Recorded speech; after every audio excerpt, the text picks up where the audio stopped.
ഇക്കഴിഞ്ഞ ജനുവരി 28, 2026 സുപ്രധാനമായിട്ടുള്ള ഒരു ഓർഡർ നമ്മുടെ മിനിസ്ട്രി ഓഫ് ഹോം അഫയേഴ്സ്, അതായത് ആഭ്യന്തര വകുപ്പ് പുറപ്പെടുവിച്ചിട്ടുണ്ട്. അത് വലിയ തോതിൽ മലയാള മാധ്യമങ്ങളൊന്നും ശ്രദ്ധിച്ചിട്ടില്ല എന്നുള്ളതാണ് എനിക്ക് പറയാനുള്ളത്. അത് വന്ദേ മാതരം നിർബന്ധമായും നമ്മുടെ ചടങ്ങുകളിൽ ആലപിക്കണം എന്നുള്ളതാണ്. പ്രത്യേകിച്ചും അധികാര കൈമാറ്റ ചടങ്ങുകളിൽ, അതുപോലെ തന്നെ പ്രസിഡൻഷ്യൽ ആയിട്ടുള്ള ഈവൻറ്റുകളിൽ, അത്തരത്തിലുള്ള ഈവൻറ്റുകളിൽ, കൂടാതെ നമുക്കറിയാം ഫ്ലാഗ് ഹോയിസ്റ്റിംഗ് സെറിമണികളിൽ, ഈ പറയുന്ന കൊടിയുയർത്തുന്ന ചടങ്ങുകളിലെല്ലാം തന്നെ വന്ദേ മാതരത്തിൻ്റെ 24 വരികളും നിങ്ങൾ അടിവരയിട്ട് കേൾക്കണം. 24 വരികളും പരിപൂർണമായി ചൊല്ലണം എന്നുള്ളതാണ് പറഞ്ഞേക്കുന്നത്. അപ്പോൾ എല്ലാവരും തന്നെ എഴുന്നേറ്റ് നിന്നുകൊണ്ട് അത് കൂടെ പാടിക്കൊണ്ട് അതിന് വലിയ ആദരം അർപ്പിക്കണം എന്നുള്ളതാണ് ആ ഉത്തരവ്. കൂടാതെ സ്കൂളുകളെല്ലാം തന്നെ തുടങ്ങേണ്ടത് ഇതേ വന്ദേ മാതരം ചൊല്ലിക്കൊണ്ടായിരിക്കണം എന്നുള്ളതാണ് കൃത്യമായിട്ട് പറഞ്ഞേക്കുന്നത്. ഇത് ഒരു പാട്ടല്ലേ, ചൊല്ലിയാൽ എന്താണ് എന്ന് ചോദിക്കുന്ന ആളുകളോട് അത്തരം ലളിതയുക്തിയിൽ കാണേണ്ട ഒരു കാര്യമല്ല എന്നുള്ളതാണ് എനിക്ക് പറയാനുള്ളത്. ഇത് യഥാർത്ഥത്തിൽ ഇന്ത്യയെ ഹിന്ദു രാഷ്ട്രമാക്കുന്നതിൻ്റെ ഒരു പടിയാണ്, ഒരു പട കൂടി കടക്കുകയാണ് എന്നുള്ളതാണ് ഞാൻ വിചാരിക്കുന്നത് BJPയുടെ. അതിൽ 2 തരത്തിലുള്ള ഗോളുകളുണ്ട്. ഷോർട്ട് ടൈം ഗോൾ എന്ന് പറയുന്നത്, താൽക്കാലിക ലക്ഷ്യമെന്ന് പറയുന്നത് വെസ്റ്റ് ബംഗാളിലെ തെരഞ്ഞെടുപ്പ് ജയിക്കുക എന്നുള്ളതാണെങ്കിൽ, ലോങ് ടൈമിലേക്കുള്ള ഗോൾ എന്ന് പറയുന്നത് യഥാർത്ഥത്തിൽ ഇന്ത്യയെ ഒരു ഹിന്ദു രാഷ്ട്രമാക്കി തീർക്കുക എന്നുള്ളത് കൂടിയാണ്. ഇതിൻ്റെ ചില പരിപാടികൾ നമ്മൾ നേരത്തെയും കണ്ടിട്ടുണ്ട്. ഭാരതാംബ എന്ന് പറയുന്ന ഒരു ഹിന്ദു ദേവതയെ തന്നെ, ഭാരതാംബയെ സങ്കല്പിച്ചുകൊണ്ടുള്ള ഒരു ചിത്രം യഥാർത്ഥത്തിൽ ഗവർണറുടെ ഓഫീസിൽ വെക്കുകയും എല്ലാ ചടങ്ങുകൾക്ക് അത് വേണമെന്ന് നമ്മുടെ പുതിയ ഗവർണറായിട്ടുള്ള രാജേന്ദ്ര ആർലേക്കർ നിർബന്ധം പിടിക്കുകയും ഒക്കെ ചെയ്തത് നിങ്ങൾക്ക് ഓർമ്മയുണ്ടാവും. അപ്പോൾ അത്തരത്തിലുള്ള നിർബന്ധങ്ങളിലൂടെയൊക്കെ തന്നെ ഇത്തരത്തിലുള്ള ഒരു കൾച്ചർ വളരെയധികം പോഷിപ്പിക്കാനാണ് അവർ ശ്രമിച്ചുകൊണ്ടിരിക്കുന്നത്. അപ്പോൾ അതിൻ്റെ പ്രധാനപ്പെട്ട കാര്യമായിട്ട് ഇതിൻ്റെ ഒരു ഉത്തരവിൽ അദ്ദേഹം പറയുന്നത്, ഇത്തരത്തിലുള്ള എല്ലാ ചടങ്ങുകൾക്കും ഇത്തരത്തിൽ ഈ ഗാനം ആലപിക്കണമെന്ന് 24 വരികൾ പൂർണ്ണമായും ആലപിക്കണം എന്ന് പറഞ്ഞതിൻ്റെ പിന്നിൽ ചില കാര്യങ്ങളുണ്ട്. അതിന് ചെറുതായിട്ട് നമ്മളൊന്ന് ചരിത്രത്തിലേക്ക് കൂടി പോയേ പറ്റൂ. 1937 യഥാർത്ഥത്തിൽ ഇന്ത്യൻ നാഷണൽ കോൺഗ്രസിൻ്റെ ഒരു വർക്കിംഗ് കമ്മിറ്റി യോഗം കൽക്കട്ടയിൽ വെച്ച് ചേരുന്നുണ്ട്. ആ കൽക്കട്ടയിൽ വെച്ച് ചേരുന്ന യോഗത്തിലാണ് ഈ ബങ്കിം ചന്ദ്ര ചാറ്റർജിയുടെ ഈ പറയുന്ന വന്ദേ മാതരം, അതായത് വന്ദേ മാതരം എന്ന് പറഞ്ഞാൽ മാതാവിന് വന്ദനം എന്നുള്ളതാണ്. അത് ഭാരത മാതാവിന് വന്ദനം എന്നുള്ള രീതിയിൽ വായിക്കാവുന്നതാണ്. ബങ്കിം ചന്ദ്ര ചാറ്റർജി ആദ്യം എഴുതുമ്പോൾ അദ്ദേഹം അത് ഇന്ത്യയുടെ ഒരു പ്രകൃതി രമണീയതയെക്കുറിച്ച് വർണ്ണിച്ചുകൊണ്ടാണ് ആദ്യത്തെ 8 വരികൾ എഴുതുന്നത്. അത് കുഴപ്പമില്ലായിരുന്നു. പക്ഷെ അതിനുശേഷം ആനന്ദമഠം എന്ന് പറയുന്ന അദ്ദേഹം ഒരു നോവൽ പിന്നീട് എഴുതുമ്പോൾ ഇത് എക്സ്റ്റെൻഡ് ചെയ്യുന്നുണ്ട്. മറ്റ് 16 വരികൾ കൂടി ചേർത്തുകൊണ്ട്, ആ 16 വരികൾ 4 സ്റ്റാൻസുകൾ കൂടി ചേർത്തുകൊണ്ട് അത് എഴുതുമ്പോൾ ആനന്ദമഠം നോവൽ എന്ന് പറയുന്നത് ഈ ഹിന്ദു മുസ്ലിം ലഹളയെക്കുറിച്ചാണ് എഴുതുന്നത്. അതിൽ ഹിന്ദു പക്ഷത്തിൽ നിൽക്കുന്ന ഒരു കവിതയായിട്ടാണ് അത് എഴുതുന്നത്. ആ കവിതകളിലൊക്കെ തന്നെ ദുർഗയെയും, അതായത് 10 ആയുധങ്ങൾ അടങ്ങിയിട്ടുള്ള 10 കൈകളുള്ള ദുർഗാദേവിയെയും, അതുപോലെ തന്നെ ലക്ഷ്മി ദേവിയെയും, പിന്നെ സരസ്വതി ദേവിയെയും അറിവിൻ്റെ ഇതുമായിട്ടൊക്കെ കമ്പയർ ചെയ്യുന്ന സ്റ്റാൻസുകളാണ് അതിനകത്തുള്ളത്. അപ്പോൾ അതുകൊണ്ട് തന്നെ ആനന്ദമഠം നോവലിലാണ് ഇത് പരിപൂർണമായും പ്രത്യക്ഷപ്പെടുന്നത്. അപ്പോൾ ഇങ്ങനെ പ്രത്യക്ഷപ്പെട്ടിട്ടുള്ള ബങ്കിം ചന്ദ്ര ചാറ്റർജിയുടെ ഈ പറയുന്ന ആദ്യത്തെ 8 വരികൾ, അല്ലെങ്കിൽ ഈ പറയുന്ന നമ്മളെല്ലാം അറിയുന്ന വന്ദേ മാതരം എന്ന് പറയുന്ന ഗാനം, ഇത് ദേശഭക്തി ഗാനമായി നിങ്ങൾ ഏറ്റെടുക്കണമെന്ന് ഉപദേശിക്കുന്നത് ഇന്ത്യയുടെ കണ്ട എക്കാലത്തെയും വലിയ കവിയായിട്ടുള്ള രവീന്ദ്രനാഥ ടാഗോർ മഹാത്മാഗാന്ധിയോട് ആവശ്യപ്പെടുകയാണ്. അപ്പോൾ അദ്ദേഹം കൂടി ഈ 1937 ചേർന്നിട്ടുള്ള വർക്കിംഗ് കമ്മിറ്റി യോഗത്തിൽ അവിടെ പ്രത്യേക ക്ഷണിതാവായി പങ്കെടുക്കുന്നുണ്ട്.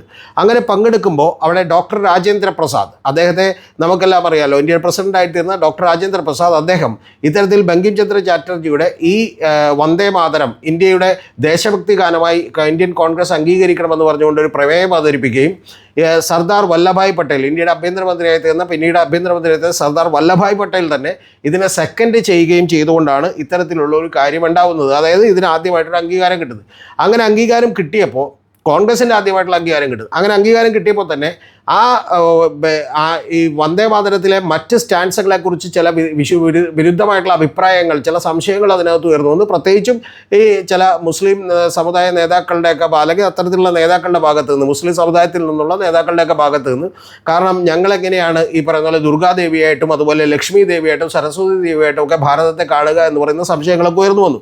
അങ്ങനെയൊക്കെ സംശയങ്ങളൊക്കെ ഉയർന്നു വന്നപ്പോൾ യഥാർത്ഥത്തിൽ പിന്നീട് ഈ സമ്മേളനവുമൊക്കെ തന്നെ അതിൻ്റെ ആദ്യത്തെ 8 വരികൾ മാത്രമാണ് അംഗീകരിച്ചത്. പിന്നീട് കോൺസ്റ്റിറ്റ്യൂവൻ്റ് അസംബ്ലിയൊക്കെ കൂടി ഇത്തരത്തിലുള്ള 8 വരികൾ മാത്രമാണ് അംഗീകരിച്ചത്. അതാണ് ഇപ്പോൾ പൊടുന്നനെ മാറ്റിക്കൊണ്ട് 24 വരികളും അതിനകത്ത് ഉൾപ്പെടുത്തണമെന്നും അത് ചൊല്ലണമെന്നുമുള്ള കർക്കശമായിട്ടുള്ള ഒരു നിബന്ധനയിലേക്ക് യഥാർത്ഥത്തിൽ BJP എത്തിച്ചിരിക്കുന്നത് എന്നുള്ളത് നിങ്ങളൊന്ന് കാണണം.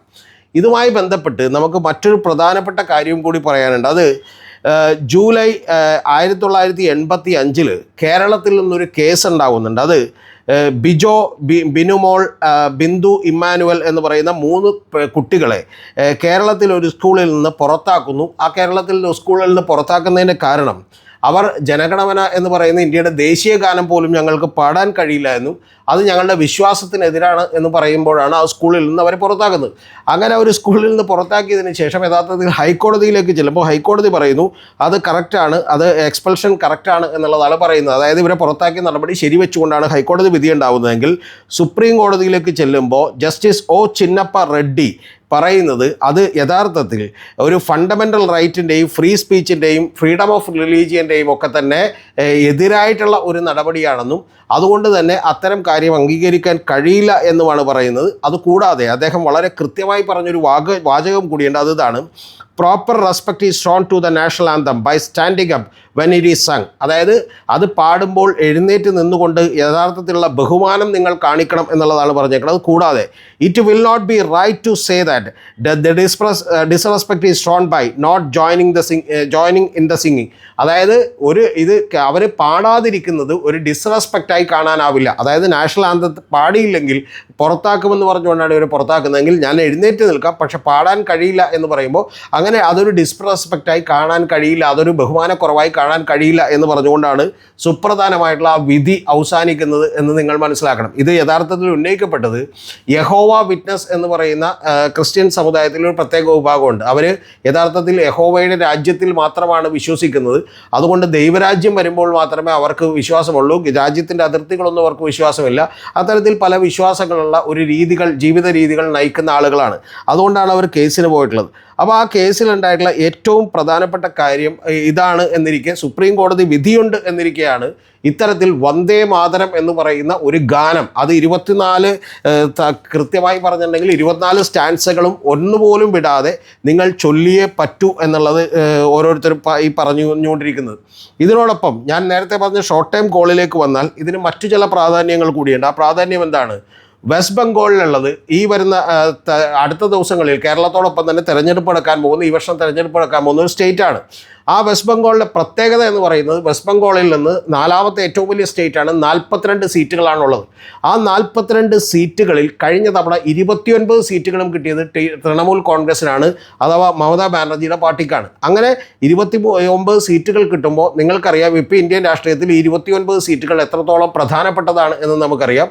കാരണം നിതീഷ് കുമാറിൻ്റെയും അതുപോലെ തന്നെ ആന്ധ്രയിൽ നിന്നുള്ള ഈ പറയുന്ന പോലെ ചന്ദ്രബാബു നായിഡുവിൻ്റെയൊന്നും സപ്പോർട്ടില്ലെങ്കിൽ ഭരിക്കാൻ കഴിയുന്ന ഭൂരിപക്ഷം യഥാർത്ഥത്തിൽ എൻ ഡി എക്കില്ല. അപ്പോൾ അത്തരത്തിൽ തന്നെ 29 സീറ്റുകൾ വളരെ പ്രധാനമായതുകൊണ്ട് അവിടെ യഥാർത്ഥത്തിൽ മമതാ ബാനർജിയെ തോൽപ്പിക്കുക എന്ന് പറയുന്നത് ഏറ്റവും ഏറ്റവും താല്പര്യമുള്ളൊരു നടപടിയായതുകൊണ്ട് അവിടെ ജയിക്കാനുള്ള ഒരു ഷോർട്ട് ടൈം പ്ലാനായി കൂടിയാണ് ഇത് അവതരിപ്പിക്കപ്പെട്ടത്. കാരണം ബങ്കിം ചന്ദ്ര ചാറ്റർജി എന്ന് പറയുന്നത് ബംഗാളികൾക്കെല്ലാം ഇഷ്ടപ്പെട്ടിട്ടുള്ള അവരുടെ അഭിമാനമായിട്ടുള്ളൊരു കവിയാണ്. അദ്ദേഹത്തിൻ്റെ ഈ പറഞ്ഞ കവിത, അതായത് ബംഗാളിൽ നിന്നുള്ളൊരു കവിത ഇന്ത്യ മുഴുവൻ ചൊല്ലാൻ പോകുന്നു എന്ന് പറയുന്നത് ഒരു കാര്യം. രണ്ടാമത്തെ കാര്യം എന്ന് പറയുന്നത് അത്തരത്തിൽ അവിടെയുള്ള ഒരു 65% വരുന്ന ഹിന്ദു ജനവിഭാഗങ്ങളുടെയൊക്കെ തന്നെ ഒരു കൺസോളിഡേഷൻ ഉണ്ടാക്കാൻ കഴിയുമെന്ന് ചിന്തിക്കുകയാണ്. കാരണം 30-35% വരുന്ന മുസ്ലിം വോട്ട് ബാങ്കുകളിൽ ഏതാണ്ട് എൻ ബ്ലോക്ക് കൃത്യമായി തന്നെ എല്ലാം തന്നെ മമതാ ബാനർജിയിലേക്ക് കിട്ടും. അങ്ങനെ മമതാ ബാനർജിയിലേക്ക് കിട്ടുമ്പോൾ അവർക്കൊരു 100 സീറ്റുകളിൽ 105 സീറ്റുകളിൽ ജയിക്കാൻ കഴിയും എന്നുള്ളതാണ് ഏറ്റവും പ്രധാനപ്പെട്ട കാര്യം. അതിൽ തന്നെ അസുദ്ദീൻ ഒവൈസിയൊക്കെ കൊണ്ടും അതുപോലെയുള്ള ചില ചെറിയ പാർട്ടികളെ കൊണ്ടുമൊക്കെ സ്പ്ലിറ്റ് ഉണ്ടാക്കാൻ വേണ്ടി BJP ശ്രമിക്കുന്നുണ്ട്. പക്ഷേ അതുകൊണ്ടും ചിലപ്പോൾ അത് ഫലവത്താകും എന്ന് പറയുന്ന ഒരു പ്രതീക്ഷയില്ല. അതുകൂടാതെ അത്തരത്തിലുള്ള കാര്യങ്ങളൊക്കെ ശ്രമിക്കുന്നത് കൂടാതെ ഇപ്പുറത്തെ സൈഡിൽ എന്ത് ചെയ്യണം, ഒരു ഹിന്ദു കൺസോൾട്ടേഷൻ ഉണ്ടാവുകയും ആ കൺസോൾട്ടേഷൻ യഥാർത്ഥത്തിൽ BJPക്ക് അനുകൂലമായി വരികയും വേണം എന്നാണ് അവർ വിചാരിക്കുന്നത്. കഴിഞ്ഞ തവണയും അവരത് പരീക്ഷിച്ച് നോക്കിയിട്ട് അവർക്ക് അത്രത്തോളം വിജയിക്കാൻ കഴിഞ്ഞില്ല. അവർ ഏറ്റവും വലിയ പ്രതിപക്ഷ പാർട്ടിയായി തീർന്നു. 77 സീറ്റുകളാണ് കിട്ടിയത്. പക്ഷെ അപ്പോൾ പോലും നിങ്ങൾ അറിയേണ്ടത് 294 അംഗ നിയമസഭയിൽ 2/3 മജോറിറ്റിയുമായി 215ഓളം വരുന്ന സീറ്റുകളുമായിട്ട് യഥാർത്ഥത്തിൽ മമതാ ബാനർജി അധികാരത്തിലേക്ക് വന്നു എന്നുള്ളതാണ്. ഇങ്ങനെ അധികാരത്തിലേക്ക് വന്നു എന്ന് പറയുമ്പോൾ പോലും ഈ BJPയും അതുപോലെ TMCയും തൃണമൂൽ കോൺഗ്രസും തമ്മിലുള്ള വോട്ടിൻ്റെ വ്യത്യാസം എന്ന് പറയുന്നത് കേവലം 60 ലക്ഷം മാത്രമാണെന്ന് നിങ്ങൾ ആലോചിക്കണം. ഇത്തവണ സ്പെഷ്യൽ ഇൻറ്റൻസീവ് റിവിഷൻ എന്ന് പറയുന്ന SIR എന്ന് പറയുന്ന പരിപാടി നടത്തിക്കൊണ്ട് യഥാർത്ഥത്തിൽ അവിടെ ഏതാണ്ട് 1,30,00,000 വരുന്ന ആളുകളെ പുറന്തള്ളും എന്നുള്ളതാണ് കേൾക്കുന്നത്. അപ്പോൾ അങ്ങനെ 1,20,00,000 വരുന്ന ആളുകളെ പുറന്തള്ളുമെങ്കിൽ അതോടൊപ്പം തന്നെ ഇത്തരത്തിലുള്ള ഒരു കൺസോൾട്ടേഷൻ കൂടി ഉണ്ടെങ്കിൽ വലിയ നേട്ടമുണ്ടാക്കാൻ കഴിയും എന്ന് പറയുന്ന ഷോർട്ട് ടൈം ഗോളാണ് നിലവിലുള്ളതെങ്കിൽ നേരത്തെ പറഞ്ഞതുപോലെ ഇത്തരത്തിലുള്ള കൺസോൾട്ടേഷന് വേണ്ടി കേരളത്തിലും മറ്റ് നിരവധി സ്റ്റേറ്റുകളിലുമെല്ലാം തന്നെ ഇത്തരത്തിലുള്ള ഒരു കൺസോൾട്ടേഷൻ പരിപൂർണമാകുന്നതിൻ്റെ ഭാഗമായി ഓരോ ചെറിയ ചെറിയ കാര്യങ്ങൾ, ആദ്യം ബാബറി മസ്ജിദ് തകർക്കുകയും അവിടെ അയോധ്യ എന്ന് പറയുന്ന ക്ഷേത്രം പണിയുകയും അതൊരു തർക്കമന്ദിരമാണ് ആയിരുന്നുവെന്നും അത് ഞങ്ങൾ വീണ്ടെടുത്തു എന്നൊക്കെ ഉറക്കെ പറയാൻ കഴിയുന്ന രീതിയിലുള്ള മഹാമണ്ഡലേശ്വരന്മാർ നമ്മുടെ നാട്ടിൽ തന്നെ ജീവിക്കുകയും അതോടൊപ്പം തന്നെ ഈ പറയുന്ന പോലെ SNDPയെയും NSSനെയും ഒക്കെ അടർത്തി മാറ്റാനും അതിലുള്ള അണികളെല്ലാം തന്നെ ആകർഷിക്കാനും ഒക്കെ ശ്രമിക്കുന്നതിൻ്റെ ഭാഗമായി വീണ്ടും ഈ പറയുന്ന പോലെ ഒരു പദ്ധതി കൂടി അവർക്ക് കൊണ്ടുവരുന്നു. അതിലൊരു പദ്ധതിയുടെ പേരായിരുന്നു നമ്മുടെ രാജേന്ദ്ര ആർലേക്കർ നടപ്പാക്കിയ ഭാരതാംബയെങ്കിൽ യഥാർത്ഥത്തിൽ അടുത്ത പദ്ധതിയാണ് ഈ പറയുന്ന വന്ദേ മാതരം എന്ന് പറയുന്നത്. നിങ്ങളൊന്ന് ആലോചിച്ച് നോക്കണം. ഈ 1937 സെറ്റിൽമെൻറ്റ് തന്നെ യഥാർത്ഥത്തിൽ ഒരു മുസ്ലിം അപ്പീസ്മെൻ്റ് ആയിരുന്നു എന്നും അത് കോൺസ്റ്റിറ്റ്യൂവൻ്റ് അസംബ്ലി ഡെലിബറേറ്റ്ലി, അതായത് മനഃപൂർവ്വമായി ചൂസ് ചെയ്തതാണ് എന്നുള്ളതൊക്കെ കാര്യം അറിയാമെങ്കിൽ പോലും അതിനെല്ലാം തന്നെ ടെസ്റ്റ് ചെയ്തുകൊണ്ട് ഇതിനെല്ലാറ്റിനും മീതെ ഇത്തരത്തിൽ മുസ്ലിം അപ്പീസ്മെൻറ്റ് നടത്തുന്ന, അതായത് മുസ്ലിം സമുദായത്തോട് പ്രീണനം നടത്തുന്ന നെഹ്റുവിൻ്റെ പൊളിറ്റിക്സ് ആയിരുന്നു ഇതെന്നും അതുകൊണ്ട് തന്നെ കോൺഗ്രസ്സിനെ ഒരു കാലത്തും നിങ്ങൾ വിശ്വസിക്കരുത് എന്ന് പറയാനുള്ള വലിയൊരു ആയുധം കൂടിയായി ഈ വന്ദേ മാതരം മാറുന്നു. ആ വന്ദേ മാതരത്തെ വെട്ടി മുറിച്ച് വികൃതമാക്കിയവർക്ക് മാപ്പില്ല എന്ന് പറയുന്നൊരു പ്രചരണം കൂടിയാണ് വരാനിരിക്കുന്നത്. കൂടാതെ നിഷ്കളങ്കരായ ആളുകളോട് ഇവരൊരു ചോദ്യം ചോദിക്കും, ഭാരതാംബ സൈഡിൽ വെച്ചാൽ എന്താണ് കുഴപ്പമെന്ന് ചോദിക്കുന്ന പോലെ ഒരു പാട്ടുകൂടി പാടിയാൽ എന്താണ് കുഴപ്പമെന്ന് ചോദിക്കും. പക്ഷേ ഇത് ഒരു ഗ്രാൻഡ് പ്ലാനാണ്. സമയമില്ലാത്തത് കൊണ്ടും ഈ പറഞ്ഞ പോലെ വിസ്താര ഭയം കൊണ്ടും ഞാൻ കൂടുതൽ പറയാത്തതാണ്. ലോകത്തുള്ള എല്ലാ ഫാസിസ്റ്റ് റെജിമെൻറ്റുകളും ഇത്തരത്തിലുള്ള പരിപാടികളാണ് ഹിറ്റ്ലർ മുതൽ മുസോളിനി മുതൽ നിരവധി ആളുകൾ അവരുടെ പ്രൊപ്പഗാൻഡകളിലൂടെ ചെയ്തിട്ടുള്ളത്. അതുകൊണ്ട് സാംസ്കാരികമായ കടന്നുകയറ്റത്തെയാണ് ഏറ്റവും കൂടുതൽ ചെറുക്കേണ്ടത്. അത് ചെറുക്കാൻ കഴിഞ്ഞില്ലെങ്കിൽ ഭാവിയിൽ വരാനിരിക്കുന്നത് ഇതിനേക്കാൾ വലിയ വിപത്താകും എന്നുള്ളതാണ് കൃത്യമായ കാര്യം.